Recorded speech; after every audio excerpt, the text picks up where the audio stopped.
사도행전 1장 오늘 본문 말씀은 무슨 말씀이냐 하면은 우리 기독교가 최초로 태동하는 교회의 첫 번째 모임이에요. 이제 여기서부터 여기가 이제 예루살렘에 있는 어느 다락방이라고 그러죠. 예루살렘에 있는 다락방에 그때 최초로 모인 수가 15절에 보니까 약 120명이라고 그래요. 이것이 우리 기독교 역사가 시작되는 첫째 모임입니다.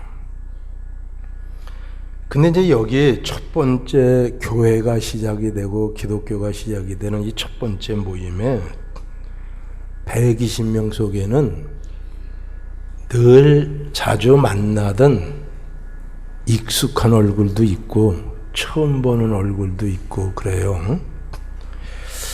여기 이제 이 모임에 늘 만나던 늘 자주 우리가 얼굴 알 수 있는 얼굴이 베드로, 요한, 야고보, 안드레, 빌립 여기 쭉 나오죠. 14절에 이런 얼굴들은 자주자주 만나던 얼굴들이에요. 그런가 하면은 이 예루살렘 다락방에는 처음 보는 얼굴들이 있었어요. 전에는 전혀 보이지 않던 사람들인데 오늘 이 다락방에서 처음 만나는 거예요. 사랑하시는 여러분, 믿지 않는 사람들이 회개하고 예수님께 돌아와서 우리와 함께 예배를 드림으로 새 얼굴로 나타나는 것 너무너무 좋은 겁니다. 주일마다 예배 드릴 때마다 이런 새 얼굴들이 예루살렘 다락방 120명 속에 있었던 것처럼 우리 교회도 이런 새 얼굴들이 예배를 드릴 때마다 있었으면 하나님이 얼마나 기뻐하실까 그런 생각을 해봅니다. 이것이 하나님께서 원하시는 하나님의 뜻입니다. 그런데 여기 아주 소중하고 아주 귀중한 얼굴이 하나가 있어서 이분의 얼굴을 우리 조치원 성결교회의 얼굴로 하고 싶어서 이분을 한번 생각을 해보려고 그럽니다.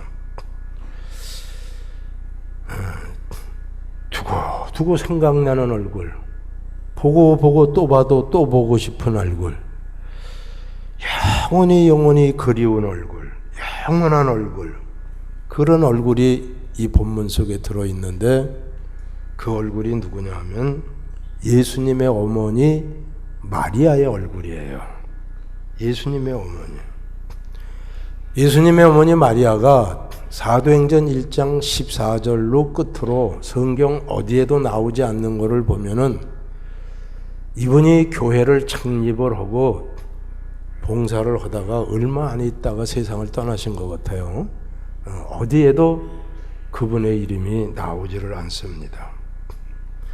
왜 마리아의 얼굴은 교회가 영원히 잊을 수 없는, 왜 마리아의 얼굴은 교회가 꼭 닮아가야 하고 배워가야 하는 그런 얼굴이냐 하면은 몇 가지 이런 이유 때문입니다. 첫째로 마리아의 얼굴은 기도하는 얼굴이었습니다.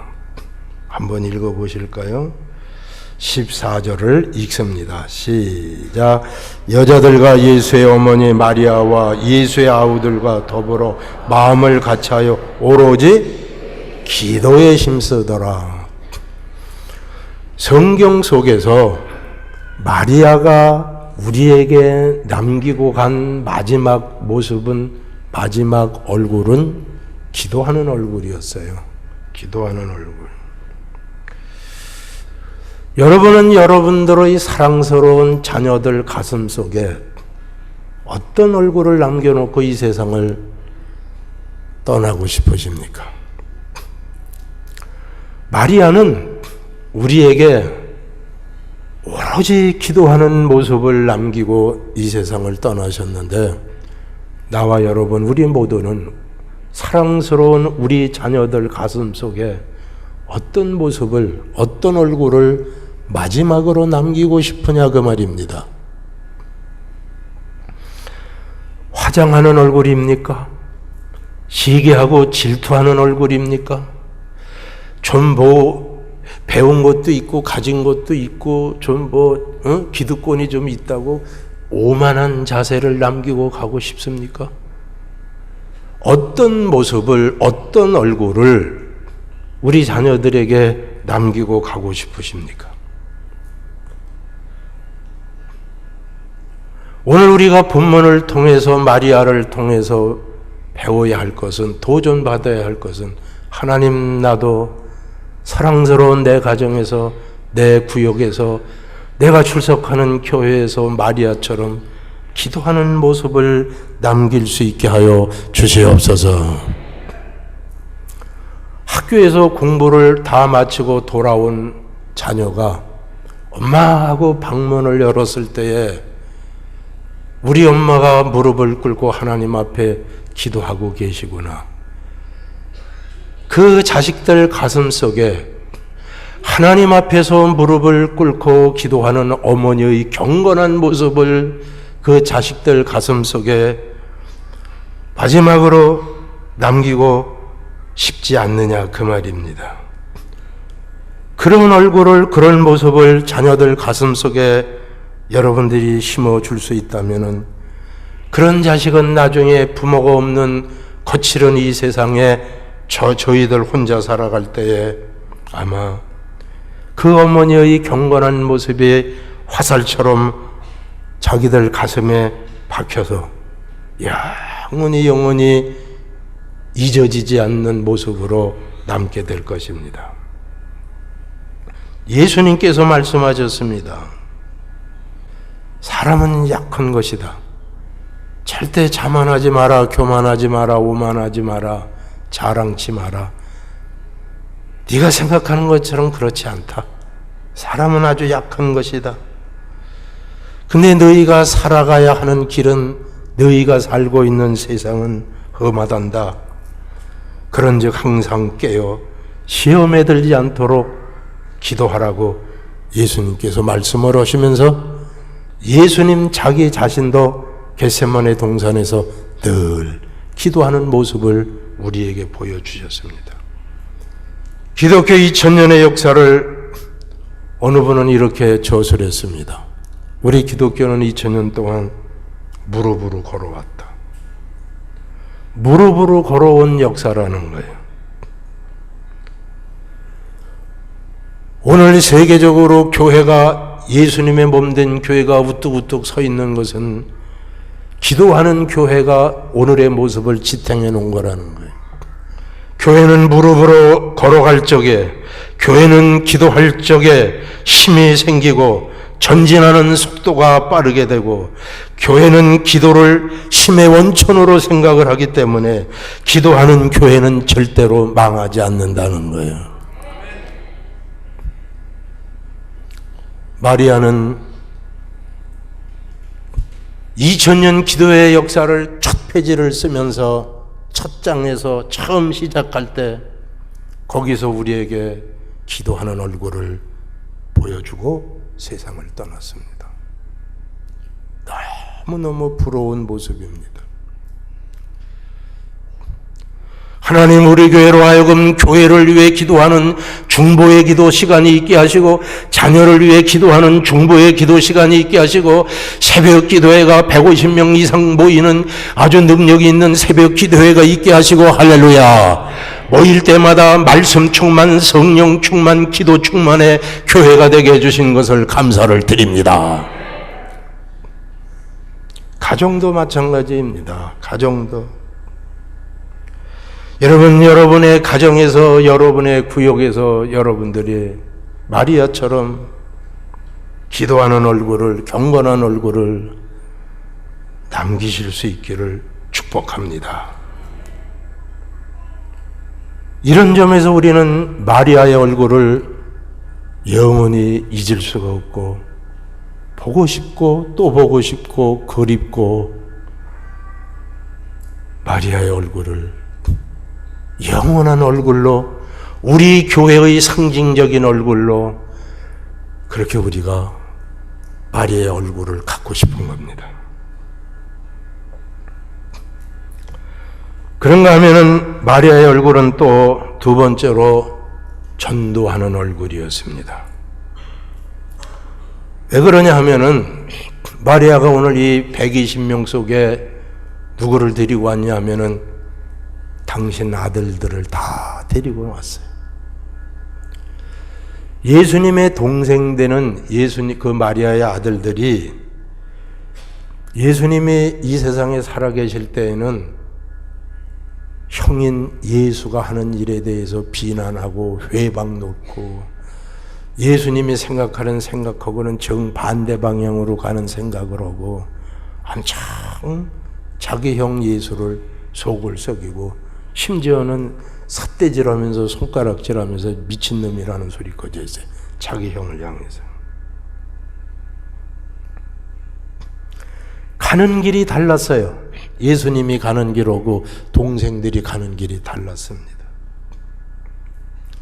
예수님 자기 형이 하는 일에 대해서 어떻게나 빈정댔는지를 모릅니다.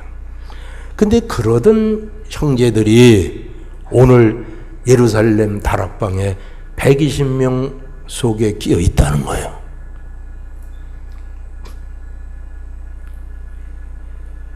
어머니 마리아가 예수를 구주로 영접하지 않는 이 자식들을 위해서 얼마나 많은 눈물을 흘렸겠습니까? 이 자식들을 위해서 얼마나 많은 밤을 새웠겠습니까? 엄청난 눈물을 흘리면서 엄청난 밤을 새워가면서 이 자식들을 위해 기도했을 것입니다. 그런 어머니 마리아의 수고가 결실이 돼서 오늘 이 다락방 교회에 그 예수님의 형제들이 참석을 했다는 거예요. 우리 모두도 하나님으로부터 받은 자녀들이 있습니다.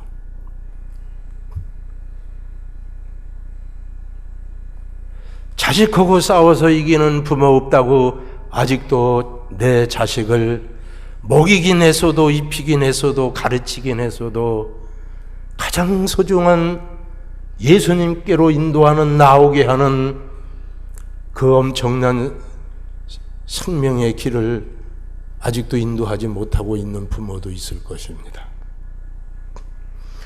만약에 여러분 우리가 그 자녀들을 하나님께로 인도하지 못하고 어느 날 갑자기 세상을 떠난다고 하면은 어떻게 하나님 앞에서 내 얼굴을 반짝 들 수가 있겠습니까?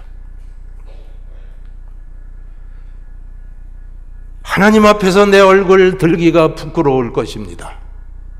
아직도 믿지 않는 자녀가 내게 있다면은 눈물을 흘리면서 간곡한 권면을 하든지 무슨 방법을 동원해서라도 예수님께로 인도해 놓고 내가 세상을 떠나야 합니다. 절대로 그냥 가면 안 됩니다. 마리아가 우리에게 주는 교훈입니다. 절대로 그냥 가면 안 됩니다. 어떤 사람은 남편을 전도할 때나 자식을 전도할 때 말을 해도 권면을 해도 별짓을 다 해도 잘 안 들을 때 고무신부터 구두부터 그이가 신고 다니는 신발부터 갖고 나와서 그렇게 몇 년을 몸부림치며 기도했다고 그래. 하나님, 사랑하는 내 남편이, 사랑하는 내 자식이 고무신부터 나왔습니다. 고무신부터 나왔습니다. 이 생명을, 이 신발을 신고 다니는 이 생명 아무개 꼭 주께로 나오게 해 주시옵소서. 꼭 예수 믿고 구원받게 하여 주시옵소서. 그래서 남편을 구원시키고 자식을 구원시켰다는 그런 간증도 제가 들은 적이 있습니다. 여러분, 교회가 형성해 나가야 할, 우리 조천 성결교회가 형성해 나가야 할 이 세상 교회로서의 과제는 전도의 얼굴입니다. 전도의 얼굴. 여러분, 그런 얘기 있지 않습니까? 하나님이 제일 기뻐하시는 얼굴을, 제일 예뻐하시는 얼굴은 전도하는 얼굴이다. 그런 말이 있습니다. 가장 제일 예뻐하시는 얼굴이 전도하는 얼굴이라는 거예요. 여러분, 우리도 마리아처럼 많은 전도의 열매를 맺으며 하나님의 영광을, 하나님의 뜻을 이루며 이 세상을 떠날 수 있기를 축복합니다. 세 번째, 마리아가 남기고 간 얼굴은 화목을 도모하는, 화평하는 그런 얼굴이었습니다. 120명, 예루살렘 다락방에 모인 120명이 다 아는 사실일 거야. 거의 90%는 다 아는 사실일 거예요. 마리아가 예수님의 어머니라는 거, 마리아가 데리고 온 마리아의 자식들이 예수님의 형제라는 걸 거의 다, 거기 모인 사람들이 100%까지는 몰라도 거의 다 알고 있을 겁니다. 그러면 마리아가, 이제 내가 한마디 하겠습니다. 여러분들이 아시다시피 나는 예수의 어머니입니다. 그리고 내가 데리고 온 이 내 자식들은 예수의 형제들입니다. 그러므로 이제부터 당신들은 내가 하라는 대로 순종을 하시고, 지금부터 교회의 모든 주권은 나와 우리 자식들이 주권을 장악할 겁니다. 그러니 여러분들은 그렇게 아시고 여러분들이 잘 따라오시면 되겠습니다. 마리아가 예수님의 어머니라는 것을 내세우면서, 데리고 온 자식들이 예수님의 형제라는 것을 내세우면서 교회의 주권을 장악할 수도 충분히 있었을 텐데 마리아는 절대로 그렇게 하지를 않았어요. 120명 중에 한 사람으로만 생각한 거예요. 절대로 그러질 않아요. 만약에 마리아가 그런 생각을 해서 그렇게 교회의 주권을 주장하려고 했다고 하면은 교회 개척을 못했거나 했어도 얼마 안 가서 교회는 문 닫고 허물어졌을 겁니다. 지금까지 교회가 이렇게 성장해서 나오지를 못했을 것입니다. 120명 중에 하나로 알았어요. 14절을 다시 한번 읽습니다. 다시 한번 읽습니다. 어떻게 했나? 시작. 여자들과 예수의 어머니 마리아와 예수의 아우들과 어떻게 더불어, 모든 사람들과 더불어. 나는 120명 중에 하나야. 120분의 1이야. 더불어입니다. 마리아는 더불어의 힘을 썼어요. 더불어. 교회가 절대로 잊어서는 안 될 단어가 있다고 하면은 이 더불어 단어입니다. 나는 예수님의 어머니이고 내 아들들은 예수님의 형제니까 이 교회는 내 마음대로 하겠다고 그렇게 생각하지를 않았다는 거예요. 마리아가 그런 어리석은 생각에 빠지지 않고 120명 중에 한 사람으로 더불어 하나님의 교회를 받드는 화평의 얼굴로, 화목을 도모하는 얼굴로 그렇게 교회를 봉사를 했다는 거예요. 마태복음 5장 9절 말씀에 보면 화평케 하는 자는 복이 있나니 저희가 하나님의 자녀라 일컬음을 받을 것이며, 누가 하나님의 자녀가 되느냐? 너는 내 새끼라고 하나님이 누구에게 인정을 주시느냐? 화목을 도모하는 사람, 화평을 만들어내는 피스메이커, 그런 사람에게 하나님은 너는 내 자녀다 그렇게 인쳐주신다는 거예요. 로마서 12장 18절 성경에도 너희가 모든 사람으로 더불어 평화롭게 지내라. 더불어. 교회가 꼭 이루어야 할 얼굴입니다. 더불어 얼굴이. 하나님 이제 우리 조치원 성결교회가 이 사회가 감히 얕볼 수 없는 기도하는 얼굴, 전도하는 얼굴, 화평을 도모하는 얼굴을 보여줄 수 있게 하여 주시옵소서. 하나님, 우리 주천성결교회가 2012년에 마리아가 남긴 이 얼굴을 우리 교회의 표상으로, 우리 교회의 상징으로 하나님 앞에 나아갈 수 있게 하여 주시옵소서. 우리 주천성결교회는 분쟁하거나 시기하거나 중상모략하는 추한 얼굴을 절대로 남기지 않게 해주세요. 절대 그런 얼굴은 잊지 않게 해주세요. 아버지, 많이 배운 사람, 많이 가진 사람, 오래 믿은 사람들이 하나가 돼서 화합해서 더불어 정신으로 더불어 하나님의 일을 진실되게 할 때 우리 주천성결교회는 그리스도의 얼굴을 세상에 보여줄 수 있을 것이고 하나님께 영광을 돌리게 될 줄로 믿습니다. 사랑하시는 여러분, 선포된 말씀을 명심하시고 하나님이 연락하시는 교회가 될 수 있도록 서로 협력하며 서로 충성스러운 봉사자들, 주의 일꾼들이 될 수 있기를 축복합니다.